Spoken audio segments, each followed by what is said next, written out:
Urban FM 104.5. Urban FM 104.5. Sur les 104.5 Urban FM, la station urbaine, dans le Da Fresh Morning, on est avec Gilles Lépébé. Voilà, Gilles, bonjour. Bonjour Da Fresh. Merci d'avoir accepté notre invitation. Rapproche-toi du micro, s'il te plaît. Ce matin, on va parler d'égalité de genre et violences faites à l'égard des femmes. Ça va dans la droite lignée de Iforchi. On va dire Iforchi. Puisque nous sommes dans le mois de Iforchi. La campagne s'étend sur un mois, non? Oui. Je crois. Donc c'est l'occasion pour nous de faire un peu la vulgarisation de ce concept d'égalité de genre et violences faites à l'égard des femmes. Pourquoi la violence doit être faite? Pourquoi on précise violence faite à l'égard des femmes alors que la violence c'est déjà un truc condamnable? On n'a pas besoin d'être un homme ou une femme pour être condamné quand on pose un acte de violence, quel que soit sur la personne, ou bien quand on reçoit, quand on est victime d'actes de violence, on a le droit d'être protégé par la loi. Pourquoi cette fois-ci on va dans cette précision de genre? Je crois que cette précision de genre peut être motivée par le fait que la femme soit déjà un être vulnérable par nature. Mais tous les êtres humains sont... On a tendance à la désigner comme le sexe faible. Le sexe faible, pas du point de vue de ses capacités motrices ou cognitives. Le sexe faible, c'est tellement du point de vue de ses aptitudes physiques. Voilà. Il est courant de savoir que lorsqu'il y a une rixe qui éclate entre les deux genres, l'ascendance est beaucoup plus perçu du point de vue de l'homme que celui de la femme. Donc, comme l'État a cette responsabilité de protéger les personnes vulnérables, en l'occurrence les enfants, les handicapés et les femmes, donc c'est de son devoir. Et ce devoir-là s'apprécie du point de vue de la personne qui en bénéficie comme étant un droit créance consacré par la Constitution. La loi dit quoi en matière de violence dans le code pénal? Dans le code pénal. On laisse les genres. La loi dit quoi? Que si tu tapes quelqu'un, tu vas en prison. Bien sûr, bon, violence, il faut déjà la définir, déjà, puisque nous sommes dans... Mais avant même d'atterrir sur les violences, je voudrais d'abord revenir sur les fondamentaux. Qu'est-ce que le droit? Le concept même, pourquoi est-ce qu'aujourd'hui on met l'accent sur la violence faite aux femmes? Ça décline de quoi? Les violences faites aux femmes, aujourd'hui, avec la loi de 006/21 du 6 septembre 2020, ne vient que renforcer un dispositif. En fait, ça avait déjà été consacré depuis longtemps par les lois. Et quand je parle des lois, je parle de la norme fondamentale déjà depuis la Constitution. Vous avez par exemple l'article 2, l'alinéa 2 de l'article 2 de la Constitution de 91, qui établit déjà l'égalité entre tous les citoyens. D'accord. L'État assure l'égalité entre tous les citoyens sans distinction de race. Et le 24e de l'article 1er, qui constitue le préambule, dit que l'État favorise l'accès des femmes et des hommes aux mandats électoraux et aux responsabilités politiques et professionnelles. Le principe de l'égalité est déjà garanti depuis longtemps. Dans la Constitution. Donc, ils n'ont pas attendu, l'État n'a pas attendu 2021 pour pouvoir... c'est ce que les gens pensent. Que non, nous sommes dans la décennie de la femme. Non, c'est il y a plus de... Mais il y a eu modification de certains articles ou pas? Lesquels? À quel niveau? En fait, quand on parle de la loi numéro 006, tu dis qu'elle existait déjà. Non, il n'a pas dit. Non, la loi n'existait pas, mais la loi n'existait pas, mais les principes qui sont repris dans la loi existaient déjà. Dans la Constitution. Il y a des prémices dans la Constitution, il y a des prémices dans le Code pénal, et il y a même des prémices dans le Code civil. Donc aujourd'hui, en fait, ce n'est que remettre la discussion au goût du jour. C'est pas aujourd'hui. Et ça remonte même avant la Révolution française de 1789. On a les auteurs comme il s'appelle, François Poulain Labarre, d'autres auteurs comme il s'appelle, Nicolas Condorcet, qui consacrent déjà cette égalité entre hommes et femmes. Donc le droit, ça ne commence pas avec une affaire de droit. C'est parti d'abord de la philosophie. La religion a pris le pas, même si Nicolas de Condorcet avait dénoncé l'asservissement de l'Église à l'égard des femmes. Voilà. Donc, l'égalité genre, l'égalité homme-femme fait l'objet des débats depuis longtemps. D'accord. Donc, la République gabonaise à la suite d'autres démocraties, n'a fait qu'en fait mettre en avant ce qui relevait de l'évidence. Donc, et le principe qui dit égalité, dit également le principe de non-discrimination, qui est consacré à plus d'un titre. Dans le Code du travail, à l'article 9, dans le Code électoral, à l'article 48, dans le Code civil, notamment les articles 114, où on dit par exemple que les deux conjoints peuvent aujourd'hui prendre l'initiative du choix du domicile conjugal, alors qu'avant c'était que l'homme, à l'initiative de l'homme. Aujourd'hui, la direction morale et matérielle de la famille peut être conduite par les deux conjoints. Il n'en était rien. Même l'administration de la communauté aujourd'hui est prise à l'initiative conjointe des deux époux. Mais avant cette réforme-là, c'était l'homme qui avait beaucoup plus l'emprise. Donc, on est déjà venu, on va dire quoi, niveler ces inégalités qui étaient en germe. Maintenant, avec la loi de 2021, c'est beaucoup plus assuré parce que cette loi-là porte élimination des violences faites aux femmes. C'est ça? Loi 006/21 du 6 septembre 2021 portant élimination de violences faites aux femmes. Mais non, c'est quoi une violence faite à l'égard des femmes?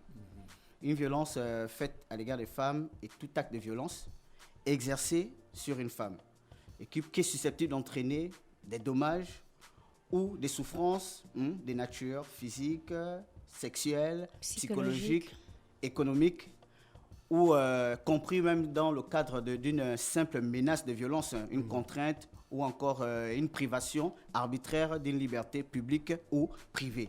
C'est ce qu'on appelle une violence faite à l'égard des femmes. Je préfère bien violence faite aux femmes, mais à l'égard faite des femmes. Et maintenant, et la loi est exhaustive. J'aime bien l'article 9 et 10. Parce que les innovations de cette loi-là, c'est justement ça. Parce que René Rich a posé la question de savoir, avant, ça n'existait pas, quelle était la modification. On ne va pas beaucoup plus parler en termes de modification, mais plutôt en termes d'innovation. Qu'est-ce qui a changé? Qu'est-ce qui a été amélioré que moi, personnellement, en tant que juriste, ai apprécié? En passant la loi 006 au crible, je relevais des innovations qui, de mon point de vue, étaient importantes, notamment celles résultant de l'article 9 et 10 et de l'article 19. L'article 9 et 10 parlant du régime de la sécurité, régime de la sécurité sociale et sanitaire, où on dit que lorsqu'une personne a fait l'objet, une femme a fait l'objet d'une violence faite aux femmes, et que pour les nécessités d'enquête, il faudrait que pour les nécessités de l'enquête, qu'il y ait délivrance d'un certificat médical, ce n'est plus à la charge de la victime, c'est à la charge du trésor public. Vous voyez un peu, donc cet aspect social-là qui consacre la prise en charge par l'État des femmes. Et on a également un autre régime de la protection qui est prévu par l'article 19. Le régime de la protection des victimes des violences, des femmes qui sont victimes de violences. Donc pour moi, puisque c'est une loi qui comporte 50 articles, les 3 articles là m'ont parlé en termes d'innovation. Donc, succinctement, est-ce que là, on n'est pas en train de créer une autre discrimination? Le trésor public va prendre en charge. Si moi, l'homme, je subis des violences, est-ce que le trésor public aussi va prendre en charge? Tu sais, donc, on me discrimine aussi? Non, même pas d'afraîche. Il faut déjà pas perdre de vue, c'est que lorsque l'État prend une mesure, ces mesures-là s'inscrivent dans le cadre des politiques publiques. L'État prend une mesure, poursuit un but. Lorsque il y a des réflexions qui sont menées, et qu'il y a les diagnostics qui sont établis, et qu'on veut être dans une approche d'efficacité ou bien d'efficience, à la faveur des études qui ont été menées là, on sait exactement où frapper, ou quoi faire pour atteindre cet objectif. Donc, et parlons des discriminations. Ce n'est pas nouveau, la discrimination existe. Les seules discriminations qui sont justifiées, ce sont les discriminations dites positives. La discrimination n'est pas forcément quelque chose, un mal en soi ou quelque chose de néfaste. Elles ont toujours préexisté, même dans le code du travail. Il y a des discriminations qui existent, mais c'est des discriminations dites positives. Lorsque, par exemple, on octroie certains avantages à des personnes déficientes ou encore des personnes handicapées, à contrario des personnes qui sont valides, c'est des formes de discrimination, mais qui sont justifiées par l'État ou encore par la carence de la personne qu'on veut favoriser ou bien dont on veut faire bénéficier de quelque chose. Tout à l'heure, tu as parlé de violence. Est-ce que l'injure, c'est une violence? Bien sûr. Si on n'arrive pas à prouver cette violence... C'est ce qu'on appelle l'injure psychologique.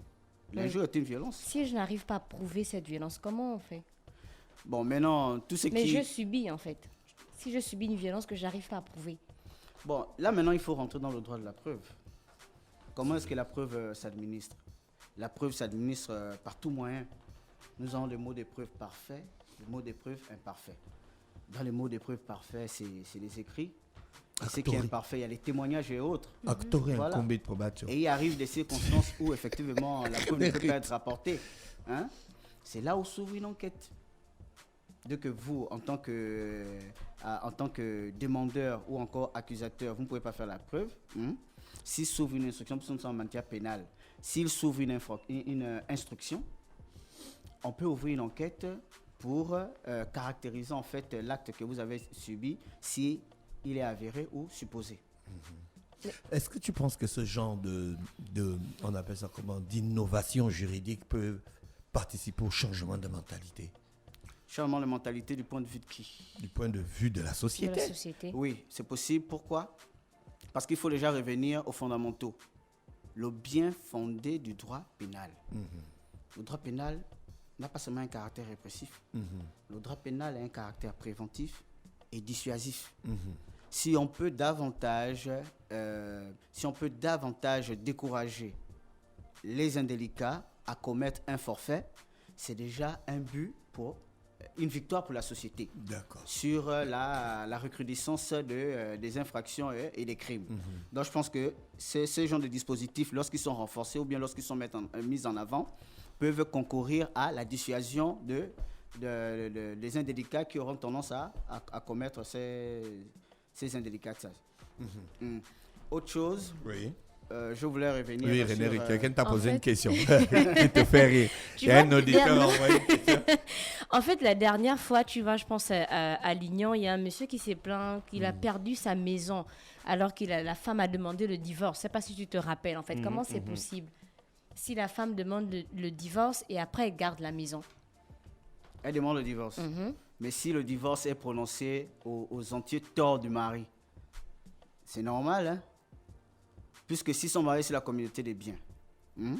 Communauté des biens, dès qu'il y a divorce, ça entraîne nécessairement dissolution et liquidation dissolution et liquidation de la communauté.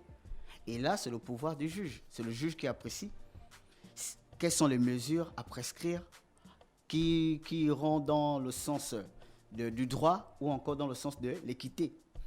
Maintenant, si la personne en première instance n'est pas satisfaite, l'homme, au lieu de venir devant les réseaux sociaux, parce que je n'ai presque pas vu la vidéo, c'est passé dans le fil de mes actualités, je ne me suis pas appesanti. Il aurait pu aller devant une juridiction immédiatement supérieure, devant la cour d'appel et tout ça là. Parce qu'il peut arriver qu'un magistrat se trompe, c'est possible, qu'il mette une erreur de jugement, mais vraisemblablement lorsqu'il y a dissolution du mariage par la voie du divorce, ça peut entraîner la liquidation de la communauté et c'est possible que la femme prenne la maison. Mais non, les considérations, les motifs ou les dispositifs qui ont servi au juge pour se pencher dans ce cas, je le saurais vous le dire parce que la délibération est secrète. D'autant plus que je n'ai même pas les faits. Je ne sais pas ce qui a prévalu avant. Parce que pour apprécier une situation, il ne faut pas tomber comme un cheveu dans la soupe. Il faut savoir également ce qui a prévalu en amont pour pouvoir mieux cerner la situation en aval. Voilà. Merci les PB d'avoir accepté notre invitation ce matin sur les 104.5. On va revenir sur le sujet la semaine prochaine. Restez connectés dans le Da Fresh Morning. Urban FM 104.5.